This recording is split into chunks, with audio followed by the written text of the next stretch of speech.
आप देख सकते हैं कि लगातार सपा दफ्तर के बाहर अलग अलग पोस्टर्स लगाए जा रहे हैं और अब 2 नए पोस्टर्स लगाए गए हैं।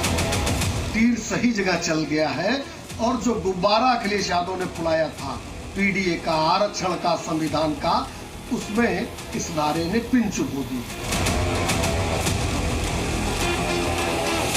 समाजवादी पार्टी पीडीए की बढ़ती ताकत से विचलित है, परेशान है, हताश है, निराश है। बीजेपी का अष्टभुजा प्लान, जीत का ऐलान।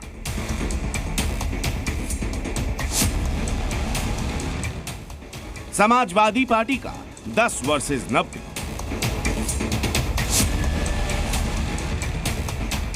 यूपी में उपचुनाव की तारीख नजदीक आने के साथ बीजेपी और समाजवादी पार्टी में सियासी जंग तेज होती जा रही है। दोनों ही पार्टियां जीत के लिए अपनी अपनी रणनीति को धार देने में जुटी।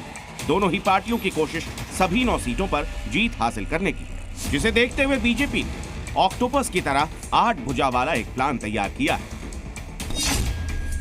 इसके तहत उपचुनाव की सीटों पर बीजेपी के 10 विधायक अपने इलाके में नुक्कड़ बैठक करेंगे, जिसके जरिए मतदाताओं को केंद्र और राज्य सरकार की योजनाओं को लेकर जागरूक करेंगे। जातिगत वोट हासिल करने की जिम्मेदारी जातीय नेताओं को दी गई है। जिले के स्थानीय पदाधिकारी चौपाल के जरिए जनता को बीजेपी के पक्ष में करने की कोशिश करेंगे। बूथ कार्यकर्ता और पन्ना प्रमुखों के घर चुनावी बैठक कर उन्हें सम्मान दिया जाए।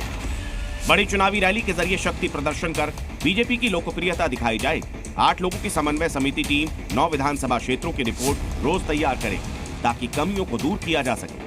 बीजेपी और सहयोगी दलों के चुनाव प्रचार का रिकॉर्ड रोज संगठन और मॉनिटरिंग सेल को भेजकर उसकी जिम्मेदारी की जांच होगी। जिन्हें टिकट नहीं मिला, उन दावेदारों को प्रचार में आगे रखकर बगावत को रोकने की कोशिश होगी। देश में बीजेपी ने उपचुनाव को जीतने के लिए मिशन ऑक्टोपस को तैयार कर लिया है। 8 अलग अलग मुद्दों को लेकर बीजेपी ने अपना ये पूरा फुल प्रूफ प्लान तैयार किया है। लोकसभा चुनाव की हार से सीख लेते हुए उत्तर प्रदेश में बीजेपी ने इस प्लान पर काम करना शुरू कर दिया है, जिस पर सबसे ज्यादा फोकस बूथ स्तर के तमाम नेता और कार्यकर्ताओं पर रखा गया है। बीजेपी का दावा है कि इस अष्टभुजा प्लान के जरिए उसे जीत मिलेगी, जिस पर समाजवादी पार्टी ने सवाल उठा दिए।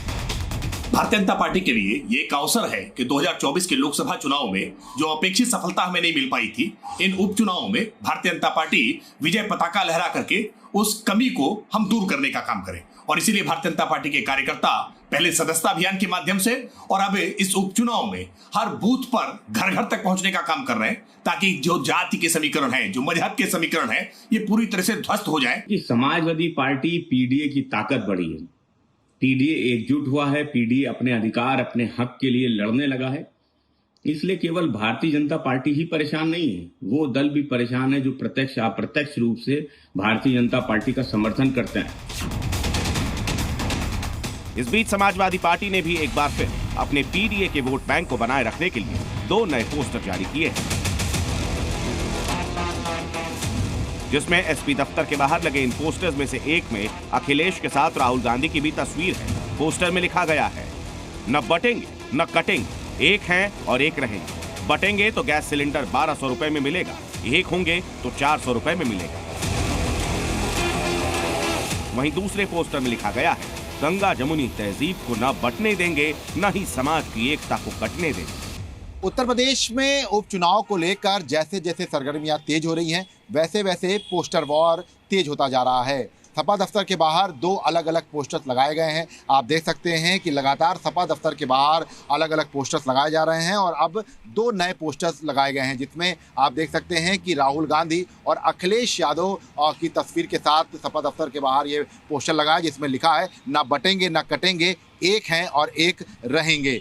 इसके ठीक बगल में एक और पोस्टर लगाया गया है सपा के ही तरफ से, जिसमें ये लिखा है कि गंगा जमुना तहजीब को ना ही बटने देंगे और ना ही समाज की एकता को कटने देंगे। इसके साथ ही समाजवादी पार्टी उपचुनाव में 10% बनाम 90% के अपने एजेंडे को भी धार देने में जुटी, जो लोकसभा चुनाव में पीडीए से मिली जीत का फॉर्मूला है, जिसमें 90% पिछड़े, दलित और अल्पसंख्यक पर फोकस किया गया है। वहीं बीजेपी ने एसपी के पोस्टर और पीडीए के फॉर्मूले का दांव फेल होने का दावा कर दिया।